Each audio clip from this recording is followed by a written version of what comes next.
Sadhgurunath Maharaj Ki Jai, and welcome to Jagadambe Reads the Holy Books of India, Ramayana272.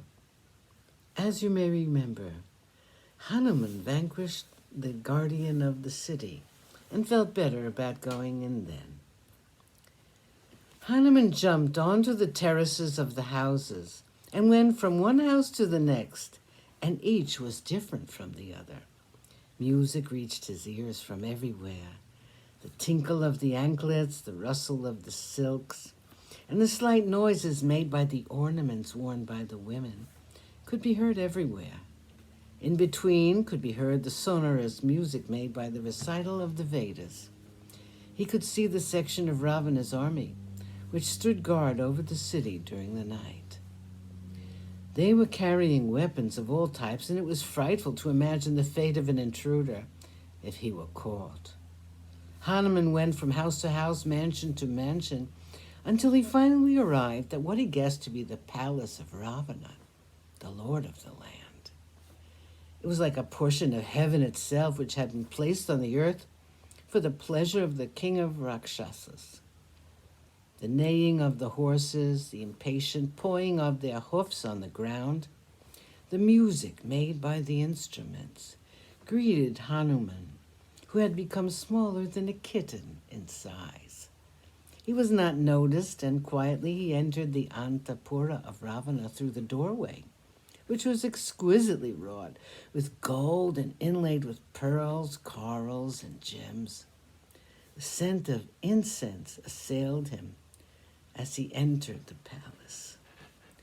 The moon had reached the zenith now. He had spread his silvery radiance on the earth below, and the sleeping city was bathed in moonlight.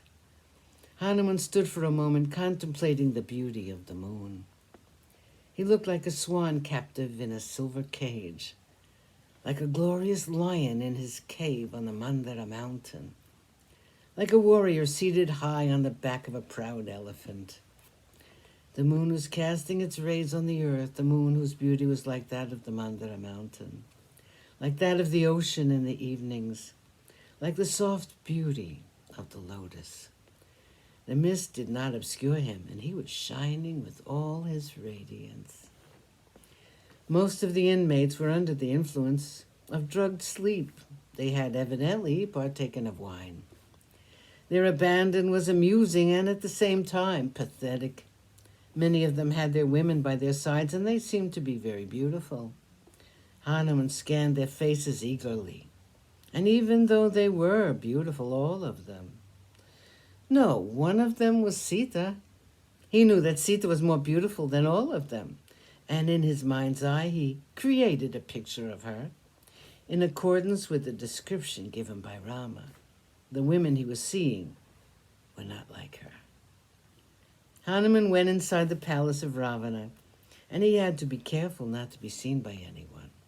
The armed guards were like lions guarding a forest, and into that domain entered Hanuman with careful steps. To him the palace seemed to be the ornament of the city of Lanka. So exquisitely was it constructed. His fear of being discovered was gone since he had come inside, and he had reached the mansion of the king. The king's house was glowing like the sun because of the glow from the gems and gold, which were to be found everywhere. The seats, couches, beds, and other articles were all inlaid with gold and set with gems. Ivory and sandalwood were used in making most of them. Hanuman was amazed at the prosperity, which was evident from the houses he had visited, and the luxury there. As he walked, Hanuman's eyes lighted on the Pushpaka Vimana, which he had heard had been brought by Ravana to Lanka after he had vanquished Kubera. Hanuman went from place to place and from Antapura to Antapura and looked in vain for Sita. All the wealth of Kubera was to be found in the city of Lanka, and Hanuman wondered if it was heaven or a city of the Gandharvas, which he had been seeing all the time. Sadhgurunath Maharaj Ki Jai. Thank you for coming. I hope you come again.